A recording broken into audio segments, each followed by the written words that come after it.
Welcome, I'm Justin Walter. And I'm Evelyn Rudy. And this is Santa Monica On Stage, where we talk about the people and venues that make the city of Santa Monica the cultural destination for the performing arts. If we shadows have offended, think but this and all is mended. Because we've got our pals at Colonials and American Shakespeare Company, and we're talking about all things the Bard. And then we've got a treat for Hill Street Blues fans. The incomparable Daniel J. Travanti is here to talk about an original stage work coming to Santa Monica Playhouse. Something our very own Evelyn knows a thing or two about, because when she's not here, that's her home base. We've got a great show for you today. Let's get started.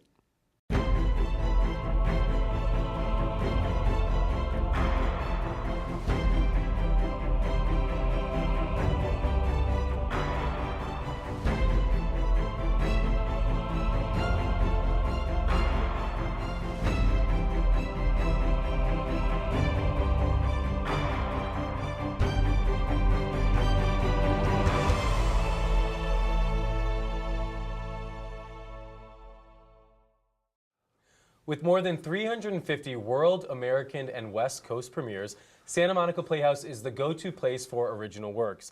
Here to talk more about the incredible things going on at the Playhouse, we have co-artistic director Chris DiCarlo and star of the upcoming Fall Solution, Daniel J. Travanti. So thank you guys so much for joining us. Thanks for having me. So how long have both of you been a part of the Playhouse? I've never been. I'm an interloper, a usurper. He has. He's my boss now. I'm celebrating my 50th year this year. 50 years. Yeah. That's all? That's Wow. Wow. And the Playhouse itself has been around for 54 years. 54 So you probably years. know what you're doing by now. Well, I get a chance to practice every time I I've do been another. an actor 50 years. I'm in my 51st year. Well, congratulations. Bravo, Congrats. congratulations. I'm still here. How did it start? Acting? Yeah, you. Oh, heaven knows, Mr. Allison. You know that movie? It's a good movie. Yes. How did it start?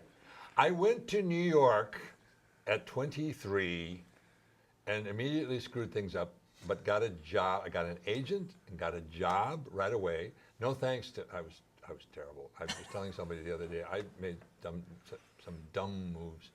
It's a miracle I'm still here and had any kind of success.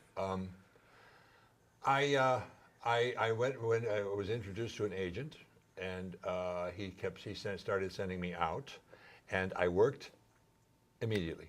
And I said, and I didn't appreciate it. It was stupid for a bright guy. But I did television, and I did theater in New York and out of town at Cincinnati Playhouse. And by the time I was 26, 27, I moved to Hollywood because they took me out for a screen test for a television show, and I was sullen. You know, I think I sort of have a reputation for being this stable, real professional and respected actor. They have no idea how really immature I've been in my career. I grew up a little, so what the world has seen in recent years since Hill Street is a different person, but I still have that gremlin inside, and it gets me into trouble. I open up my big mouth. And out here, I just went on appointments. You know, and every time I see another actor, young actor, and I have this gorgeous creature, gorgeous inside is what I mean. She's also beautiful, Amanda. With me on stage here. There are only two of us. That's all you get for your money. Within a lovely, rich play. I don't want to give anything away, but it's basically an artistic, creative seduction in architectural terms, because it takes place in a world-class architect's studio, and. She is wheedling her way in, but I'm already smitten by her, and I won't give away any of the twists. 75 minutes. And when I meet young actors now, I have almost too much empathy. Empathy is very good for actors, and I am super empathetic. I'm a crybaby, which is also good. But sometimes it's troubling because I think I'm that struggling actor, that young actor again, you know? And I get uncomfortable and I lie awake and I think, wait a minute, no, you're not. You're not. You're way past that. Now, have it worked? Sometimes I don't work for long periods, and like a lot of actors who have some success, you get to a certain age and you say, how come I'm not working now? I mean, if you think I'm so hot, and you thought I was so hot, and you said so, and I've come across articles and people call me and say nice things to me. I say, yeah. So, what happened? I didn't fall apart, obviously. I mean, I have a lot of energy. Yeah. I don't think I have BO. No. I don't do really funny, weird things. So why am I not working? But I think, so I sort of feel like a beginner again. Then I have to remember that I've done a few things, not nearly enough. 2 Emmys. Yeah, but not nearly. I'm not nearly as successful. I don't feel as successful as some other people think I am. Not at all. My family gets tired of hearing this. They say, don't say that anymore. I'm a failure. Relative to my abilities, I failed. I thought I should be much bigger. Anyway. Oh, well, you should. You have so much to offer. I said, then why am I not working? I left and moved to the Midwest. No, it's fine. And this is my lovely friend, Oren, who's really talented. And I did a play of his, 6-7 years ago when we first met in Malibu Playhouse. The Last Word. We got to do it in New York, a brief run. We did well. It was a pleasure to do it. Totally different role. An Austrian, Lower East Side Jewish person. That one, believe it or not. I had hair. No, the hair was thinning, but I had hair here. And I played this old guy, which I am. Now I'm playing this old guy who's a little younger than that old guy. Fun. So, I don't quite know how you do that. You just sort of do it. With a lot of words. I said, Oren, he called me last, November? I said, Oren, by the time I do this play, I'll be 74. Yeah. I said, this brain is, I don't know. He said, no, you'll be fine. You'll be great. I said, okay, Oren, good luck. Well, I'm here. So, and we're rehearsing. And he asked me, I said, well, we're in the, 4th, 5th day? I think I should know it now, see? I always think that. I always think I should know it right now and be brilliant right now. And I'm not, but I'm going to try to be. So. And we know you're going to be Yes. Come and fantastic. see it. Definitely. It ought to be entertaining and resonant. And it ought to say something about, first of all, you ought to really, really like these two people and want something good for them. I'm not going to tell you what happens. But, and you should go away feeling really good about having seen it, and then thinking quite a bit about what you just heard and saw and what she said and did and he said and did, and that's the definition of good theater. I was just going to say that. I think, Chris, that's Yeah. why See? you do so many See? world premieres, right? Yeah. Because it makes people think and feel good. Yes. And that's, So, Chris, over the years, over 50 years, how have you seen Santa Monica Playhouse transform and change over all these years? Wow, that's like growing up, I think, because in the early days when I started back in 1964, it was quite a different world in terms of the kind of productions, the quality of the productions, why people were performing in the space. Mostly it was Hollywood at the time, and a lot of people were coming here to showcase and get jobs in television and film, and so theater took a back seat, really. I came in '64. I was there for a couple of years. I got drafted. I went to Vietnam, and when I came back from Nam, I said, no, it's got to be different. And that's when Evelyn and we got together, and we started working on trying to do theater. And so the new works that we bring in, we try to bring them in that not just have a message, that not just are entertaining, but just allow us to explore the human condition in all of its myriad aspects. To me, the landscape of the artistic arena is one of the human experience we're exploring it in its unknown, uncharted landscape. And that's what plays enable us to do. So I think it's important, and I'm really looking forward to seeing the Fall Solution. Well, you better, because it's too late now. We already heard all about it. You sold any tickets? Anyway, do I care? That's not my job. That's not what I do. I just try to get the words and the emotions right and put them where they're supposed to be, Exactly. and then get out of this alive. It's scary. Theater's scary. Yes. It really is. You know, and I think, I'm not afraid. Not at all. You look so relaxed. Yeah, all right. Let me tell you about my breakdown. I did. I had a, What are some of the other things that Santa Monica Playhouse may be involved in that we might not know of? We have an extensive, a lot of people know about our youth program, but the youth program is not just a recreational program, it's actually a program to help young people discover their own voice within their bodies, within their experience, and enable them and empower them to develop that level of expression. So we do that.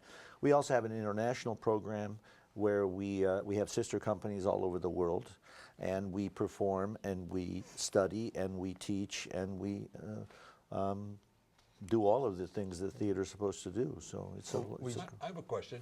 Who funds you? Who supports you? How do you have a board of governors, board of directors, board of governors? No? 95% audience and Really? workshop dues. yeah. Whoa. Well, thank you guys so much for joining us. I mean, we've only scratched the surface, so much more to learn. Well, theater's Definitely struggle. look into finding out more information. Well. And we always want to support the Playhouse, so stay tuned because we'll be right back with a special performance from Santa Monica Playhouse. Hey, slow down! Right next to the library on 7th Street is the Santa Monica History Museum, where history comes to life for the entire family.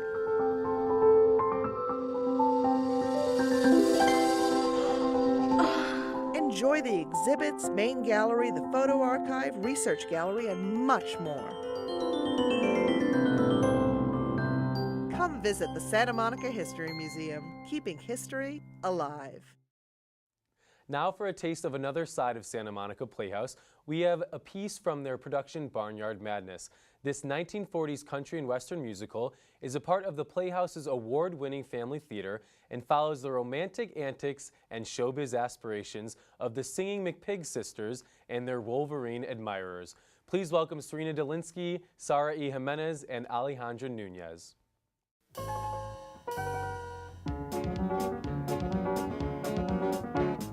Practice your piano, my mama said to me. 'Cause if you don't, you'll certainly be sorry, don't you see? I never did believe her, I played the stupid thing. I'd rather play my guitar, my radio, and sing. Then one day on a field trip, we went to Carnegie. And now I know Mama was right, you see. Now I got Mozart in my heart over you. Hiding is my guideline, it's true. Mr. Gilly, don't be silly. You ain't classic, you won't do. I got Mozart in my heart over you. He played them sonatas, caressing all the keys. I wish that it was me instead of all them ivories. He made them cool cantatas, a tingle and a trill. Oh, how I wish I'd taken Ma's advice, and now I will.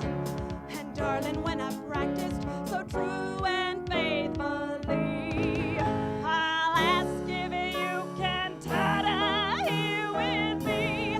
Now I got Mozart in my heart over you. Handle lights my candle, he sure do. Mr. Brooks, don't give me looks, you singing classic going through. I got Mozart in my heart over you. Can't wait till you leave my city if you sing them notes of blue. I got Mozart in my heart over you. Mr. Bandy, sing a dandy, oh, you know what you can do. I got Mozart in my heart over you. I got Mozart in my heart over you.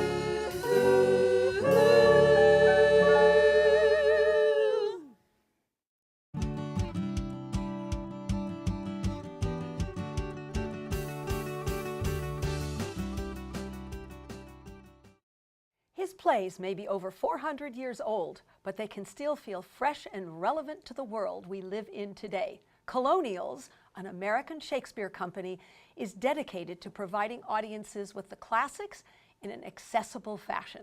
Here to tell us more is Artistic Director Tony Cronin. Hello there. Hi, how are you? I'm good. How are you? Great, thanks. So I'm curious Okay.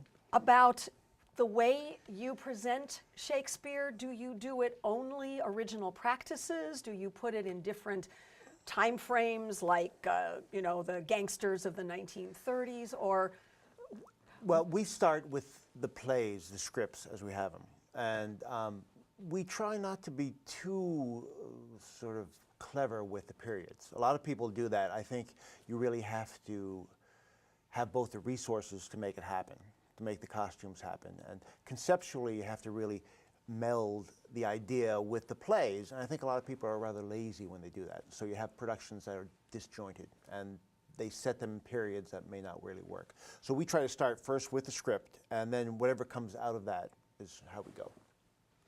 So you guys are preparing your upcoming season. Yes. What shows are you doing, and how's it going? We're doing Midsummer Night's Dream this spring, and then we're going to do Julius Caesar and Lear. And I'm not sure. We may do Love Laborers Lost with those two. So are it's you busy. excited that this is Shakespeare's 450th birthday this year? Yes, we're very excited. I think that could draw some special attention to you and to your works, Yeah, hopefully. it's quite astonishing how long these plays have been in continuous production, and we tend to not think about it, but What do you attribute that to? there's a heart to the plays. It's really and something that sort of touches, I think, the core of the Western European and English-speaking people's mythological base. Jung would call it the archetype. And so you see these plays, and we see ourselves in them. And he just hit that thing that makes them great. I know I've heard a lot of young people who at first were like, ew, Shakespeare, have to read Romeo and Juliet in English class, who once they start to get into it, it's like, oh my God, that's me. That's my mom, that's my dad, that's me and my girlfriend, and our parents don't want us to date. And all of the themes are so relevant. Yes, they are. Humans are the same. I mean, the scientists will go back 10,000 years and look at the genetics, and we're virtually the same people. So we all go through the same development, the same crises, the same life cycles. So there's something in these plays that speak to everyone, I think. And the way they're presented, I think, is especially interesting because it's an internal sort of a play. We actually hear what people think. They tell us. And so we connect to that, I think. So the term theater for a small space, that is somewhat of a springboard for Colonials. Can you explain that? So when I was in New York, they do a lot of big Broadway shows. And I felt back in the 80s in graduate school and coming out that theater was getting bigger and more spectacle-like rock and roll. And you lose something. And if you've ever been in a small room with one good actor or two good actors, it's different. So I kept trying to bring the plays smaller. So I did a lot of Lower East Side small black box productions in New York and tried to focus on that intimate shape of the play. And I brought that out to LA. So that's where it began. Great. That's awesome. Well, if you think about Shakespeare and you look at the text, they didn't have lights, they didn't have sound effects, except the ones they could make themselves manually. And everything was in the text. The time of day, the way the weather felt, it was all. Yes, I would expand on that. It's not actually meant to be in the text. It's meant to be in the actor's voice. And this is what we sort of don't get so easily because we all read. Yeah. Books, and we read. So back then, most people were illiterate, and these were written to be heard. And when you think about that, it changes the way you approach the work. And since they had nothing else, if you see somebody from 50 feet away, you can't really read the face the same way. So they had an expression, let's go hear a play, right? And they would go and listen to these magnificent voices. We had young men and boys playing the women's parts. So it was a very different sort of sense of theatricalness. And it all resided in the sound of the words. And that's what's the genius of Shakespeare. And So why when did his sound of words affect you personally for the first time that led this to be your career? I think when I first read him in high school, I was like, there's something here. And then in college, as I studied him more and I started doing some of his plays, I just sort of connected to it. Some people do, some people don't, but I just really, it's a very special sort of shape to the theatrical. It's like some people go to musicals right away, and that's sort of their genre, and that's their métier. But for me, it was the Shakespeare, because there's so much depth to it. So when you teach, and I know you you have classes, what do you think? What do you think? You obviously know because I'm asking you. What is the first thing that you try to share or to impart to your students?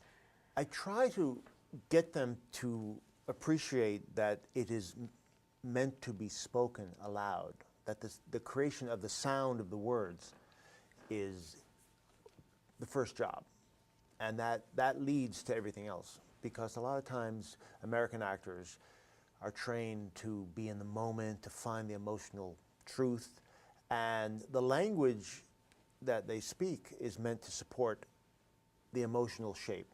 As opposed to Shakespeare, you need to focus on the language and then allow the other stuff to inform the language. So that inverse sort of relationship, I think, is the most important aspect of learning Shakespeare.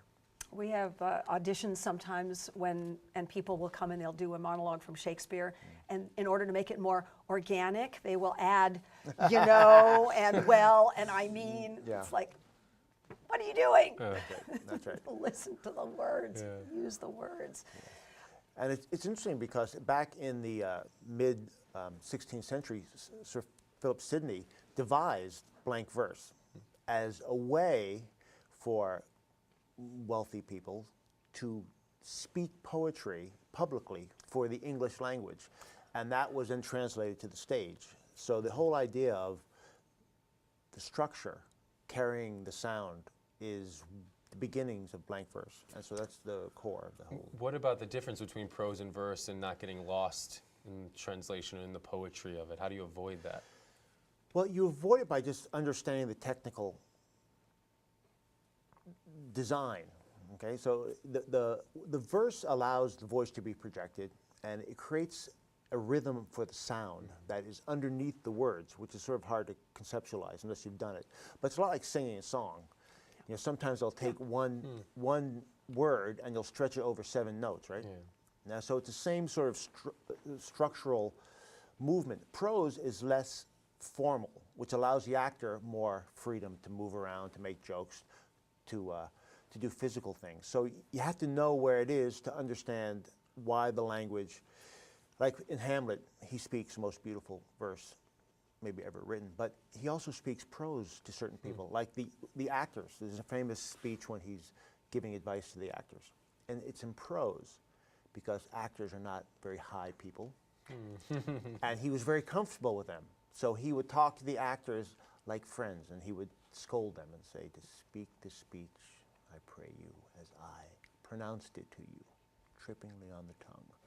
And so it's prose, but it's a special type of prose. You have taught us so much today, and all of our viewers as well. So thank you so much for being with us. Thanks for having me. Thank you. Stick around. Tony has brought along a guest to give us a peek at an upcoming production.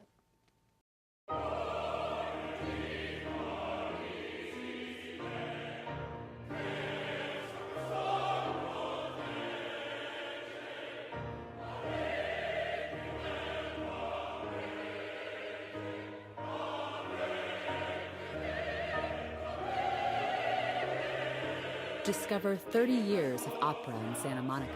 Discover the Verdi Chorus. Here to perform a monologue from Much Ado About Nothing, please welcome Mark Reimer.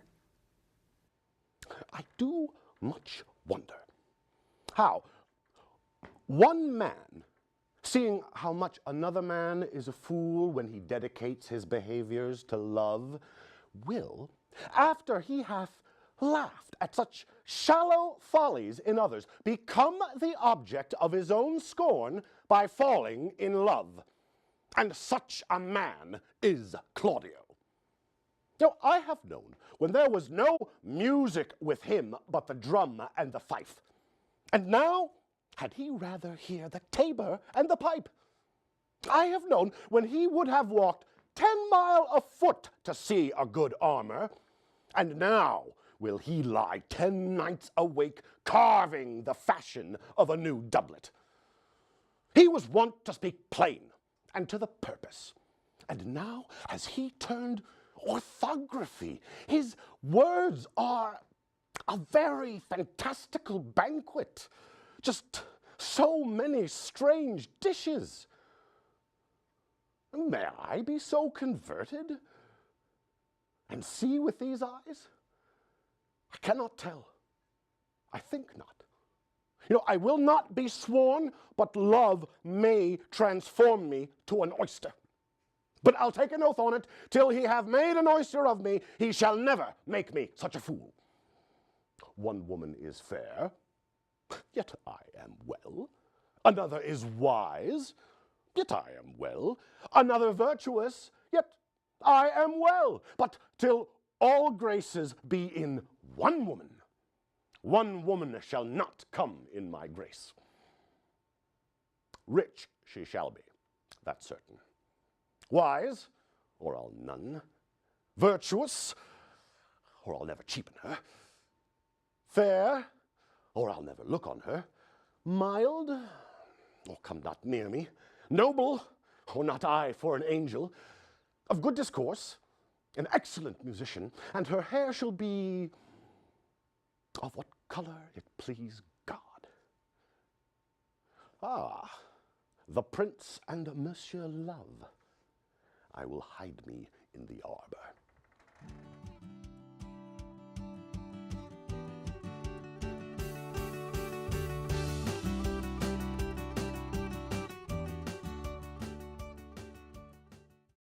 Well, I thought the Playhouse performance was fantastic. Oh, well, thank you. I wish I could meet the person who wrote it. I mean, that would just be amazing.